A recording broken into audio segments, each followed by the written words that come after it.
Okay, I got saved in 2000. Along the route, I was in Tradition Church.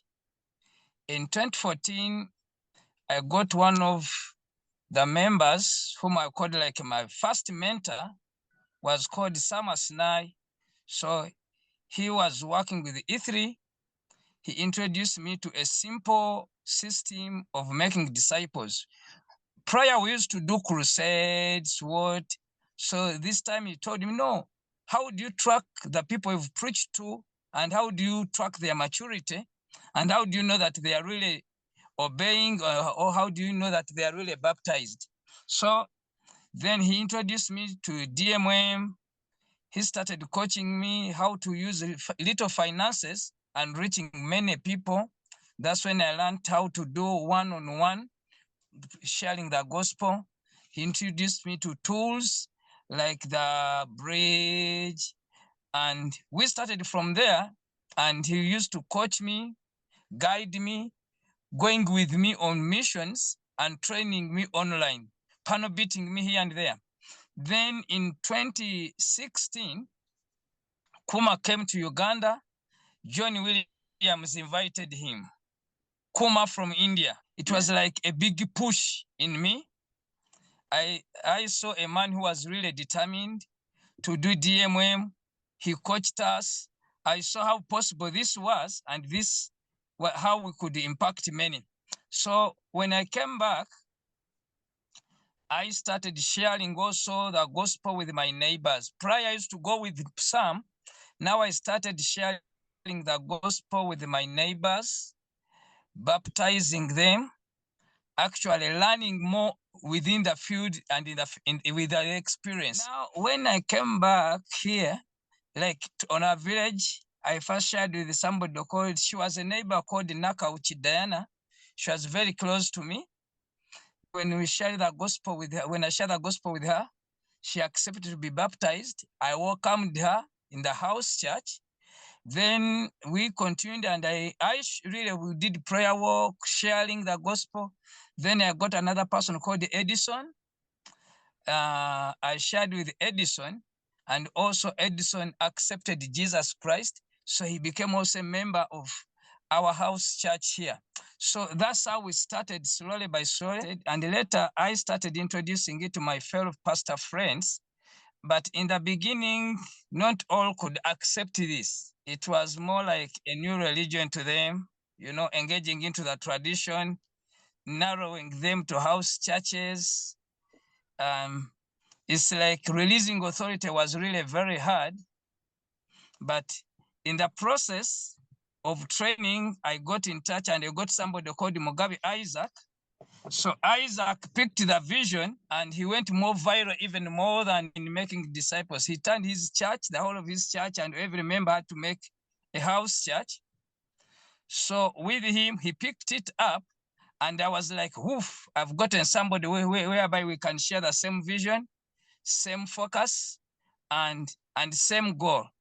So he started introducing me to different churches to train, even himself training, doing prayer walks together, joining into prayer groups all together, praying for the movement. And in the little time, we knew that this task, we cannot finish it up alone.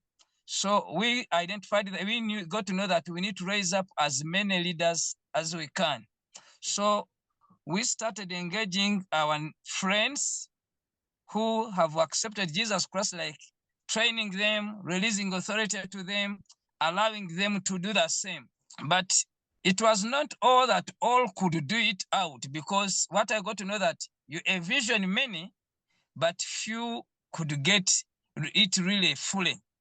And at times, to the surprise, at times some people could pretend like maybe you think this one has gotten it very well, but in the long run, you don't know how he swayed over. But the others who came and they were like really getting this, they are really slow.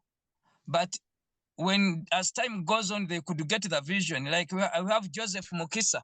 Joseph, in the beginning, he was like not understanding it. But when he got it, really he got it, and he started his own movement, reaching out his own area, making disciples, sharing one-on-one, prayer walking, and has developed something like 9 house churches by now. So that's how our journey started.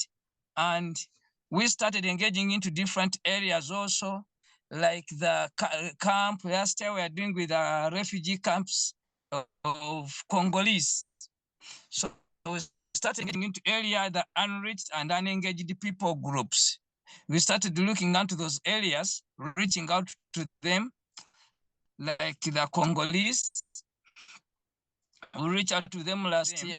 So they started doing it minus we and giving back reports. We engaged, we are now trying to engage with the Nubians around Bombo. It's another unreached people group. But one of the things before reaching out is prayer. Prayer is the first key thing which we see that it can make us go through. And we really pray, we fast, we go do prayer walk around the area, looking for the person of peace. So last year we went and we started engaging with the Nubians around the area. It took us a time of prayer walking around the area, a time of sharing the gospel. Now a house church has started. Somebody called Fred is going over there. Yeah, they're having 7 members, and recently all the 7 were baptized. And in the beginning, it was really very hard because they thought that we've come to give aid to them. It was like, we don't have money. What you have is this, and how to make disciples for Jesus Christ. We've come to teach you a simple way how to multiply. And we started on 0 to 1. We didn't go with the church. We started 0 to 1, sharing the gospel, forming a house church, another one like that. That's how they kept on adding on them. I also help other movements around the country. There are other friends who are doing movements. I always go to work alongside them to see the movement being kickstarting. Like if someone is stuck, we can go as a group. Actually, this is what we are doing one of these days. If we have a friend and he really wants to start a movement, one of the hardest things is how to start. That's the biggest question. How can I start? How can I maintain? And how can I progress with this? So what we do, like, we come alongside you, we train you, and we reach out in the area. We get like 3, 4 members, go alongside that person.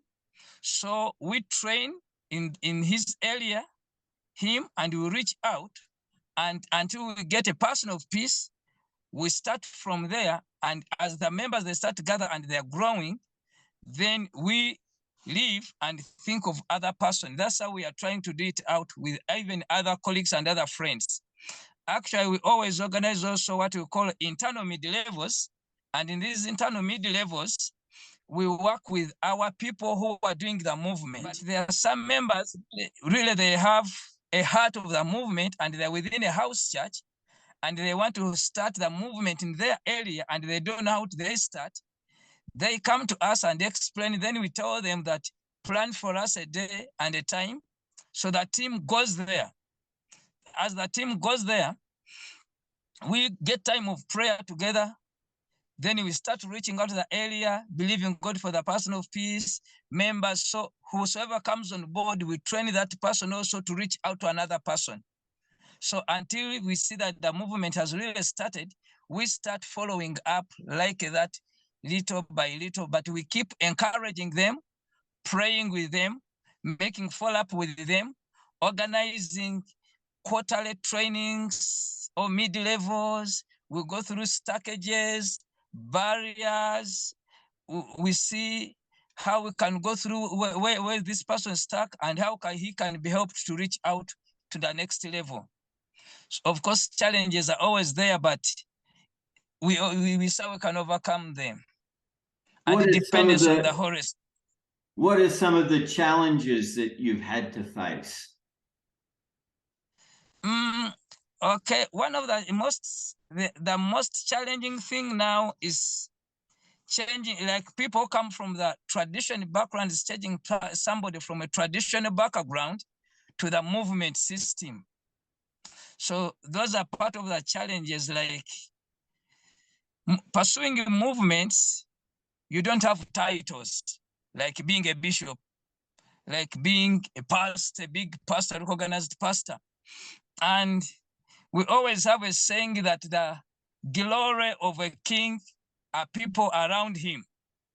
So here comes a story. You look at everyone who comes to you as a potential leader and releasing him to go. So you don't keep people around you, you release them to go. So people from tradition background, if you're trying to do the movement within that tradition, the pastor is like, this man is taking my glory. So such people are always sad, but through prayer and those who pick up the vision, they take on. And I think another challenge is leadership development. Raising up a leader who thinks the way you think and who does things the way you do is always a challenge. And we found out this, I think, in African context. Someone can be like, he has picked up the vision, he's doing it, he's reaching out, then the challenges of finances at times they come, he gets a job.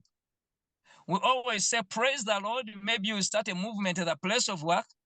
Some of them, I think, I don't know whether they are, we've envisioned them not well, but some of them, when they go to places of work, they become too busy to do the movement. Because there's no problem with getting that job, but what we always tell them, okay, this is the job. This could be an opening for you to start sharing Christ and doing DMM with them. So some people are not always really getting it to the next level. Or at times, some people, they feel that they can do it behind you. They don't want to like be self-sustaining or to be bold enough to do it.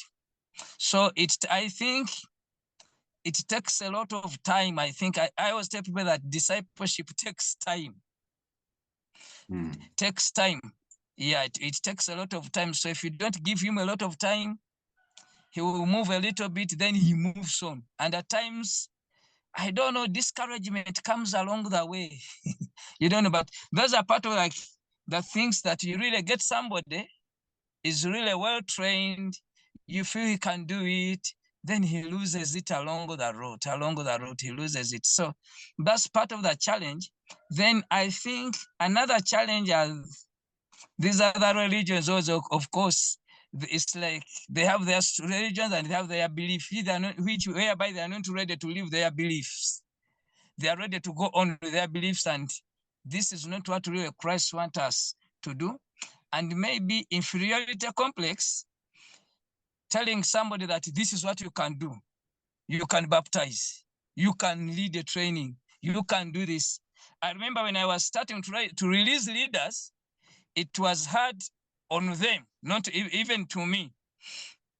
Like you organize a training, you say you have to be there, and they say if you're not there, we are not going to make it. I say, hey man, we've been training this thing all together. What is really making you not to do it? They say, you're not there, this thing will not happen. So I started like, you be there, do it, I'll be coming. So, but the more I did let them do it, the more they gained more confidence. So I could come on the third or fourth day, but it was also a barrier developing, having confidence by they themselves. I think those are part of the barriers we are facing. Other challenges we can maneuver slowly by slowly. A movement to happen, we need to own it. Like if you don't own it, you will not do it. It's like feeling that this is a part of me. This is what I need to die for. This is what I need to struggle to see it happening. And this is what I need to see. I always give an example, like to make it part of it, like this is my body. I need to make sure I bathe it. I dress it up. If something like a malaria enters into it, I need to fight it. Nobody will swallow tablets for me for malaria to go out. For any disease that happens or any disease that comes in. Here in Africa for malaria, I don't know in other countries, but maybe like typhoid, any other disease coming in you, or you have diabetes, you have pressure, you have to swallow your own tablets. Maybe you have cancer, you have to take that burden of swallowing tablets so that you're well. It's well with you. So it's your body. You need to fight upon your body to be well. You need to swallow all, whether they are sour, whether they are bitter, whether they are sweet tablets, you have to take them. If they say after 6 hours, you have to take it, to swallow one tablet, you have to take it. Whether it's an injection, you have to go back for it in order to your body to be well. So I'm feeling that any movement to happen, you have to own it. So if you own it, you make all measures to see everything happening at all cost, at all measure, whether finances, and you feel like this is really what I need to die for, to see this happening, to see this reaching to its destination. If it's engaging into a certain people group, you feel that this is what God really wants me to do. If it means going for prayer for 40 days, I need to pray for it. If I need to prayer walk every early morning into the community asking a blessed question, this is what I need to do to see the movement in this area. If it means giving my leaders a good time, people I'm discipling, my Timothys, I need to have a lot of time. However much they are piercing me, however much ups and downs happen, I need to endure with this so that I see this happening until the movement actually gets a breakthrough.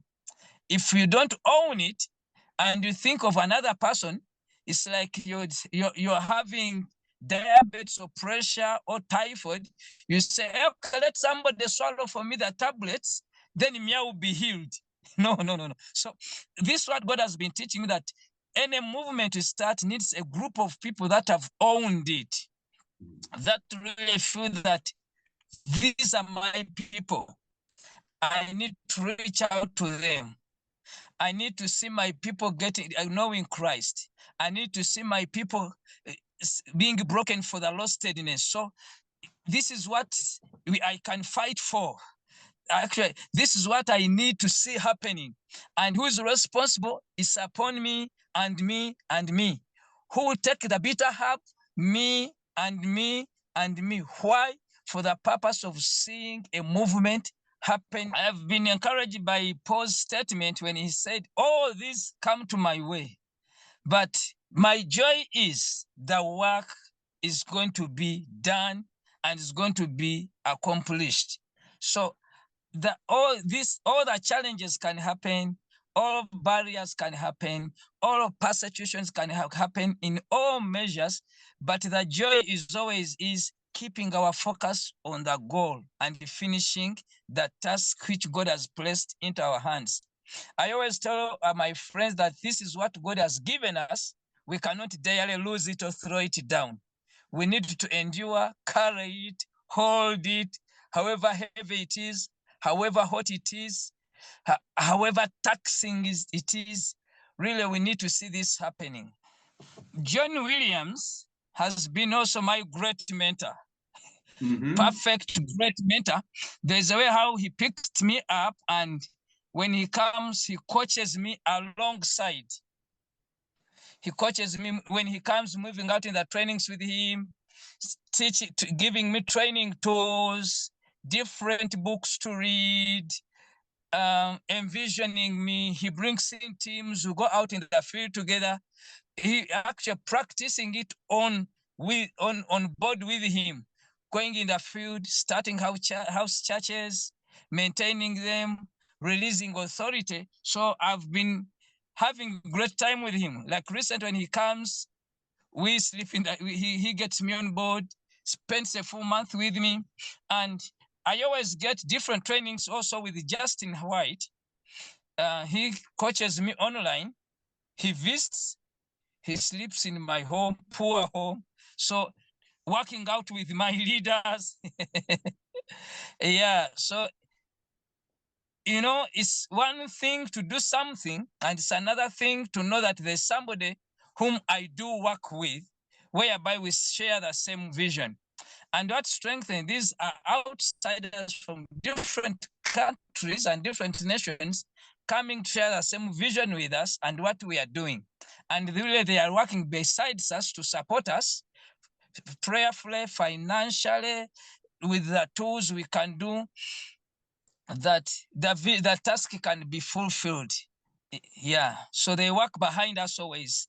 They are really encouraging. They are really praying for us, really giving us time when they come, sharing different tools, books of different people. So it's really encouraging. We are saying that we really want to see No Place Left by 2025 in Uganda. So that's what we are labeling towards. So that's the target we are having, that we want to see No Place Left by 2025. We are using tools like 5x5 of raising up leaders and launching them. But more now we are looking at leadership development, because we cannot do it alone. And another thing is looking at every person within our spheres as a potential leader.